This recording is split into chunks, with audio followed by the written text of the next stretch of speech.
The interviewees for this video series that have engaged in systemic reform to university reward and recognition systems were each asked what they identified as the major challenges faced when making these changes. One factor that came up repeatedly was culture, the embedded cultures within universities and the implicit understanding of what type of activities and what type of individuals are rewarded through existing promotion systems. I think there are quite a few barriers to improving reward and recognition, and most of them are to do with embedded cultures rather than deliberate choice.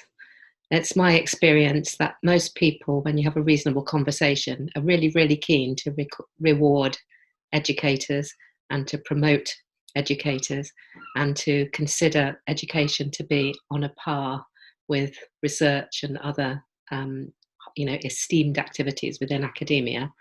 But in fact, the cultures are so embedded that we need to provide opportunities for people to take a step back and to have a look again about exactly what the nature of the contribution is of educators and education leaders to a university, and how we can properly reward them and provide a career track that really is of equal esteem and prestige and considered genuinely to be of equal value to that of a career track of a leading researcher.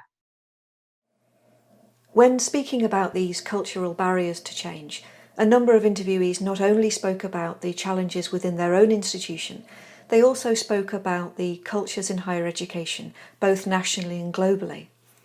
In this context, a number of people spoke about the benefits of cross-institutional collaboration through networks such as the Advancing Teaching Network, but also through national collaborations for change. Here's Peter Dijsenberg from the Association of Dutch Universities speaking about the challenges that the collaboration of Dutch universities have faced when trying to make a collective change across the country. The major challenges or barriers that we have right now are both within or internally, both within our community as well as externally. Is my belief. So internally, the main barrier is culture. This is not just simply changing a number of structures, but it's a fundamental change in the way we look at each other and the way we basically view success within the academic community. So it's something we have to change as people, and that's always difficult, and it will take a long time. It will be tough, but also it will be very rewarding, I think.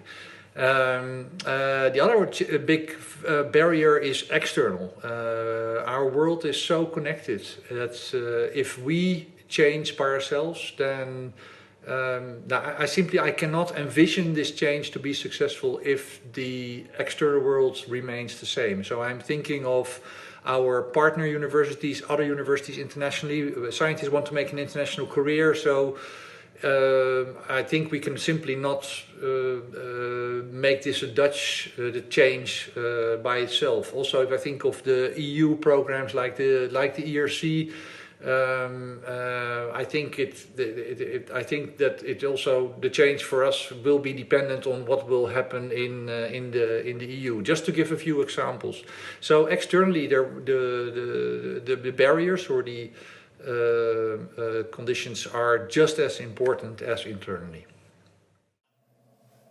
Amongst the universities that have already implemented systemic changes to the ways in which they reward and recognise teaching, interviewees consistently pointed to one ongoing challenge, and that was of measuring or evaluating the teaching impact of academics.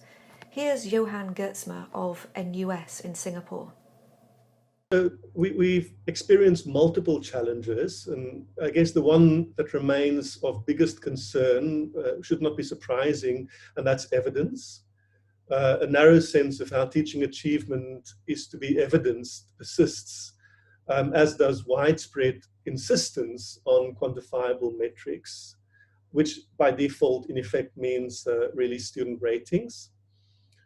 Despite the widely known problems with such evaluations as a measure of teaching achievement and student learning, they do remain predominant at our institution. Given that student ratings and written feedback by students are used so widely, a key challenge that then follows is for us to support the faculty in moving towards more rigorously interpreting and also documenting the interpretation of those data.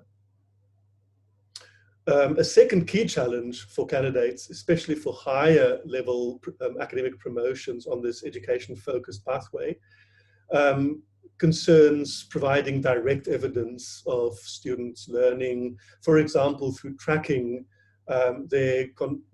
students' learning through rubrics, rubric-based assessments. Though at NUS we do not require research grade evidence of impact, nevertheless, faculty do find the process of evidencing time and labor intensive. The University of Technology Malaysia has recently implemented a new set of academic career pathways, which they call the differentiated career pathways. As part of this system, they've also introduced a new online tool to capture and track academics' achievement and impact in teaching and learning. They call this the Teaching Excellence System. The University Vice-Chancellor provided some feedback on the challenges associated with designing and rolling out this new system to capture and measure teaching achievements of academics. There are many challenges that we face in rolling out the DCP. The biggest challenge is in the teaching track, because this is where the biggest gap lies. The assessment on teaching used to be very simple, with just the number of credit hours taught and the average student evaluation scores for each semester. As with any change process, this transition is always complex. Among the major challenges that we face are the following. First, various perspectives towards teaching, where there are those who view teaching as easy and should not be assessed more than the quantity or number of credit hours taught. Teaching is also at times seen as in opposition to research. However, the DCP has said that there is a balance in the form of basic competencies between research and teaching, with those in the research track fulfilling only until the skilled teacher level, and those in teaching track conducting research at a lower requirement than those in the research track. Communicating this balance to all levels to enculturate this expectation is an ongoing effort since 2018, before the launch of the DCP. Second, as a public university with research university status, there is a certain amount of key performance indicator in research that the university must attain to maintain its status. The common understanding on research is to conduct work related to certain technical field of studies.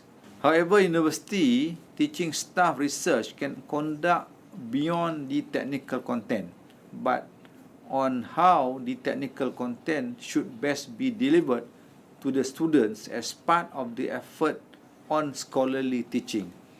This is the aspect of research that has not been fully explored or emphasized among the university teaching staff.